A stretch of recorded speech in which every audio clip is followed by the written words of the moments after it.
kaut kā tā informācija tiktu apstrādāta? Principā, retikulārā formācija, viņai šī sensorā informācija ir svarīga, lai viņa būtu aktīva, bet sensorā informācija tiek apstrādāta jau atsevišķos citos centros. Sensorā sistēma retikulārā formācija neapstrādā šo te sensoru. Viņi vienkārši pārvada to, ka tā informācija tiks apstrādāta. Jā, viņi nodrošina šo te, uzturot šo te Viņi sasaist kopā tos signālus. Viņi nodrošina to, ka vispār mūsu smadzenes var strādāt nomoda režīmā. Jūs pateicat, ka saņem sensorus impulsus. Mums, piemēram, ja mēs gribam gulēt, mums samazinās sensoru impulsācija, un mums uz retikulārā formācija netiek aferentācija uz talāmu, no talāmu garos. Principā, tad, kad mēs guļam, mēs cenšamies samazināt šo te sensoro informāciju, bet sensoro informāciju smadzenes pašas mūsu ienākošo sensoro informāciju nelaiž tālāk. Tādēļ, ka ja mums visu laiku būtu sensorā informācija miega laikā, mēs nebūtu aizmiguši. Un tas jau ir tā miega definīcija, ka mums tiek tā kā inhibēta šī te sensorā informācija guļot. Mums talāmā ir miega centrs. Iznāk, jā? Es nezinu tāds miega centrs. Miegs ir ļoti izskaisīts tāds. Tur nav konkrēti. Iespējams, ka tur ir miega centrs, bet ir ļoti daudz dažādi šie te centri, kas ietekmē miegu. Iznāk, ka mums ir miegs, ir inhibēt retikulārās formācijas aktivitāte. Jā, tas ir viens no tām teorijām, ko var teikt, ka ir samazināt šī retikulārās formācijas aktivitāte. Un tur jautāja par to, vai fragmentāri, principā ir speciāli kodoli šajā retikulārajā formācijā, kas var selektīvi aktivēt noteiktas smadzeņu daļas. Vispārējā šī te funkcija ir, tad ir nomākt šī te retikulārā formācija, tad ir samazināt šī te smadzeņu aktivitāte, tad ir noteikti neironu sakopojumi, kas var aktivēt selektīvi kādu smadzeņu daļu. Un principā tas ir arī pamatā tam, nezinu, vai ir līdz galam izpētīts vai nav, bet šai te ātrajā miegā mēs redzam sapņus, un it kā šī smadzeņu aktivitātes līmenis ir augsts, bet mēs neesam nomodā.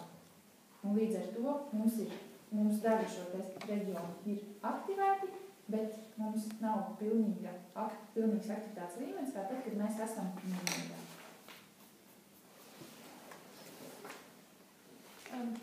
Kas tas Hessa miega centrs tad ir? Tā es jums nemācīšu izstāstīt, tā ir veca grāmata.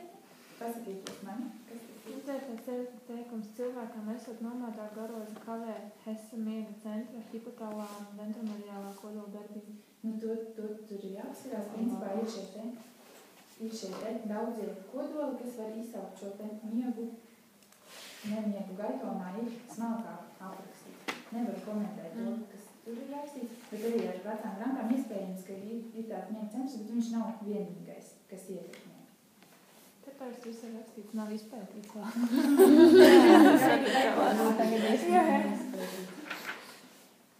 Tā, labi, un tātad retikulāra formācija bija viens, kas ietekmē šo te. Un savukārt otrs mums ir metabolītu ietekmes. Un kā jūs to saprotat? Mums darbojas smadzenes un izdalās adenozīns. Adenozīns nodrošina to, ka paplašinās asinsvadi un ir liela asins pieplūde un mums gribas gulēt. Principā adenozīns. Nē, tas nav tā. Jā, metabolīti kavē šo te. Principā metabolīti arī viens no faktoriem, kas izsauc šo te miegu. Un jūs jau redzat, kāpēc nav izpētīts, tāpēc, ka paralēli mums tiek piedāvātas vairākas sistēmas, kuru nozīmība tad nav graduēta, kuras tad ir nozīmīgākā un kuras tad ir mazāk nozīmīga. Un ja jūs lasījāt gaitonu, tad principā ir tādi metabolīti, ir tādas vielas, ko nevar zināt, vai organisms sintezē speciāli, vai tās ir metabolīti, ko var atrast pat asinis un urīnā, kas, piemēram, mums ir eksperiments iekārtots, mums ir pelītes, baltās pelītes. Mēs neļaujam viņām ilgstoši gulēt. Paņemam viņu asins paraugu, tā kā izvākam sērgi, nezinu, kas ir tā, un ielaižam citā pelītē, un cita pelītē izņem. Tur ir speciāls vielas, kas uzkrājās, un ir tādas, kas uzkrājās tad, kad mēs ilgstoši nedabonam gulēt, tad, kad mums ir šis te miega deficīts, un ir vielas, kas, piemēram, otrs variants, ka mums ir tāda pati pelīte, un viņa guļ. Un no guļošās pelītes mēs atkal paņemam asiņu paraugu un ielaižam citā pelītē. Un tas pats būs šī te pelīte atkal aizmigs. Tātad ir vielas, kas ražojas nomoda apstākļos, tad, kad mums ir nepieciešams šis miegs, un ir vielas, kas ražojas arī miega laikā, kas citam dzīvniekam var izraisīt miegu, principā miegu. Nav zināms, kuras tās tieši vielas ir. Nav zināms, vismaz Gaikons vēl nezinu. Viņš arī vairs nezina. Nē, tur bija rakstīts Tur bija viens piemērs, protams, bet es nepatēkšu jums. Hidropiribilīti. Jā, tas bija. Es vēl lasīju, ka cilvēki, ja nav gulējuši 24 stundas, tad viņam ir tādas problēmas bezmazliet. Tā kā piedzerot alkoholu. To es nemācīšu, viņam ir tā kā pasliktināt šī te... Jā, viņam smadzenes funkcionē, ka viņš būtu jau dzērs.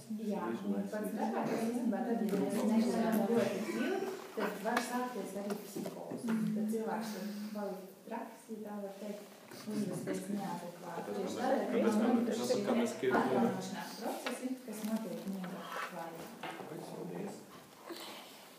Labi, un pienāks ritma loma. To mēs runāsim arī pie šī centrālā pulksteņa tālāk. Tā kā šis jautājums arī droši vien būs pārklāts. Un te jau mēs izrunājām par šo te melatonīnu. Kā ir melatonīns mums ir organismā naktī vai dienā? Jā, naktī. Naktī. Un tātad, kas nodrošina to, ka mums dienā ir? Gaiss. Nav gaisma un nav impulsācijas uz epifīzi, jā? Jā. Un tur tiek sintezēts no serotonīna un melatonīns. Jā, tieši tā. Principā tas ir arī tas, kas jums ir jāatcerās. Un jūs droši vien neko par dzīvniekiem nezināt, bet ļoti interesanti, man liekas, par šo te, tieši par šo te, kāpēc saka, ka tā ir attēla neveidojošā redze. Cilvēkam, principā, labi ir tur saistība, mums ir speciāls šūns šajā te tīkmenē, kur ir melanopsīns, kas uztver, ir gaisma vai nav gaisma. Tad, ja mēs runājam par dzīvnieku valsti, tad dzīvnieku valstī tiešām ir tāda lieta kā trešā acis. Piemēram, ķirzakām ir šī te epifīze, pati ir gaismu jutīgs orgāns, kas uztver, vai apkārtējā vidē ir šī te gaisma, vai nav gaisma. Un tiešām ķirzakai iedomāties, lai galva ir, viņa nav tā kā mums, viņa ir vairāk šādā te veidā. Te ir tās divas acis, un te ir trešā acis, tāda maziņa gaismu jutīgs valkumiņš, kas ir uztver, ir gaisma vai nav gaisma. Un no tā arī, principā, radies šis te trešā acis, un arī epifīzē citreiz piešķir, nezinu, indiešu šajā te kultūrā, piešķir dažādas šīs te viedās īpašības. Tāpēc tik Krišņas dzīvē, tā kā tas pieredz. Cilvēkam traucēs, kas cilvēkam galvas. Tur ir citādāk, viņiem ir citādāk šī te uzbūve. Ja jūs gribat paskatīties, jūs varat internetā ierakstīt paiedamā. Un jums izmetīs ar visām bildītēm. Un kā stāstīt dienā ritma loma? Nu, kā stāstīt? Tad es stāstīju ar melatonīnu. Un kad es saistīju ar melatonīnu un ka mums tīklenē ir attēlu neveidoša vieta un tur iet, tas saņem apgaismojumu intensitāti, jā? Jā, principā šo te jums ir profesora lekcijā arī smuki šis te viss loks uzzīmēts, kā tas notiek. Tik smalki es jums neprasīšu. Mums ir jāsaprot tā fizioloģiskā jēga, tā kā jūs teicāt, kas ir tas impulss, kad sintezējās vai kad nesintetējās melatonīns. Arī atcerieties, no kā viņš sintezējas, jūs pat teicāt tāda no serotonīna. Un kādi ir šie te efekti. Un tātad tas ir šis te attēlu neveidojošā redze. Bet ir otra daļa, kas bija šie te, kā profesors viņus ir nosaucis,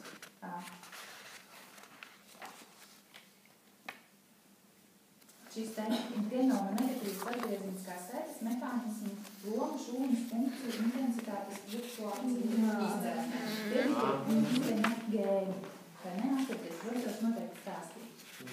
Ka ir speciāli gēni, kur transkripcija notiek periodiski. Principā mums ir šūna, un mums ir šajā te katrā mums šūnā ir centrālais pulkstenis, kurā ir iekodēts šis te ritms.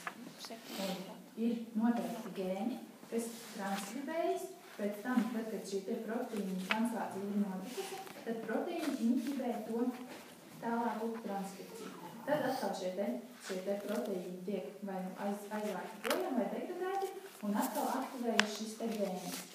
Pēc tam atkal, tad, kad ir pietiekami daudz šo te proteīnu uzsintezē, tad tiek inhibē šī te gēna. Jūs vecums. Jā. Lēnāk. Lai to nevisēs tās tie. Mums ir kāds noteikti, mums ir DNS, kur iekšā ir šis te pulksteņa gēns. Tā viņš arī saucās angliski clock genes, ja jūs meklējat. Protams, atkal tur nav līdz galām nekas zināms, bet tas princips ir tāds, ka mums ir noteikts gēns, no kura tiek sintezēts proteīns. Tad, kad šis te proteīns šūnā ir sasniedzis noteiktu koncentrāciju, tad šis te uzsintezētais proteīns bloķē šī te pulksteņa gēna darbību. Un nākamie proteīni netiek sintezēti. Tajā pašā laikā šis te uzsintezētais proteīns tiek degradēts vai aizvākts ārā no šūnas. Un tad, kad šī te proteīna koncentrācija atkal ir samazinājusies, nav vairs šīs te inhibējošās darbības un var atkal notikt šī te proteīnu sintēze. Un tālāk šie te mehānismi, varbūt kāds zina, es godīgi nezinu, kas notiek, kā šie te proteīni, kā tālāk tas tiek pārnests uz visām šīm te vegetatīvajām funkcijām, bet principā mums katrā šūnā ir tāds kā maziņš metronoms, kas visu laiku tikšķi. Tā kā ir šie proteīni nav. Un tas ir cikliski. Tieši tā. Jā. Un tas ir tas princips, ja jums interesē, jūs varat paši pameklēt. Principā tā tagad ir ļoti aktuāla tēma, bet arī pietiekami sarežģīta. Un kas jums ir jāatcerās par šo te endogēno ritmu, kāpēc mums nav šī te melatoņina sintēze, mums ir atkarīga no gaismas. Taču, ja mēs apvēršam dienu un nakti otrādāk, ļoti ilgstošā laikā mēs varbūt pieredzinamies, ka mums ir jābūt pa dienu un jāstrādā pa nakti. Bet vispār cilvēku arī turot pilnīgā tumsā, mums saglabājas šis te cikls. Un tas ir pateicoties endogēnajiem pulksteņiem. Un savukārt šī te gaismas iedarbība var šo te ciklu tikai pabīdīt uz vienu vai uz otru pusi. Un es nezinu, vai profesors mums stāstīja, ne, eksperiments, kur cilvēki ir tumšā alā, un no malas tā kā nenāk nekāda signāla par to, cik ir pulkstenis un kam tā kā būtu šajā brīdī jānotiek. Un viņiem tika pētīts, kā tad šis te nomoda miega cikls vai saglabājas vai tiek izjaukts. Un principā tas, ko atklāja, ļoti interesanti, ka cilvēki, tad, kad ir izjaukts šis te nomoda miega ritms, viņš nav izjaukts, viņš principā saglabās, un cilvēki guļ katru dienu drusciņ vairāk nekā iepriekšējā dienā. Bet principā saglabājas šis te ritms. Un tā gaisma mums viņi var nobīdīt vai uz vienu pusi vai uz otru pusi, tā kā pielāgoti rādi. Bet ritms ir mūsos iekšā, un tāpēc arī saka endogēnais ritms. Mēs neesam atkarīgi no eksogēnā ritma, kas tad būtu tumsa gaisma, bet mums ir savs iekšējais ritms. Un ja mēs runājam arī par augiem, tad arī augiem ir tāds pats iekšējais ritms, līdzīgs pētījums, kā tika tika veikts arī ar augiem, jo, kā jūs zināt, augi ir fotosintēzējoši. Un tad viņiem šis te ritms izpaužās kā lapu kustības. Tad, kad ir spēcīga saule, tad augam lapas ir jāpadara pret šo sauli, savukārt tad, kad ir tumsa, tad lapas tiek nolaistas. Un tāpat augi tika turēti pilnīgā tumsā, bet šīs te lapu kustības saglabājās, lai gan gaisma nepienāca. Iznāk, kā endogēnais ritms ir saistīts ar DNS pulksteņa gēnu? Jā. Есть arī par patogēnu un endogēnu все. Labi, un tad mēs ķeramies pie nākamās grupas. Un tie proteīni ir kaut kāds speciāli proteīni vai vispār visi proteīni? Tā ir šī gēnu proteīni, jā, bet tā, kas notiek ar šiem proteīniem, kā viņi regulē šo te visas pārējās funkcijas, to es nemācēšu jums pastāstīt. Viņi ir DNS ķēdē, ja? Lūdzu? DNS ķēdē, ja? DNS kodē mums proteīnus, tā kā vienmēr. DNS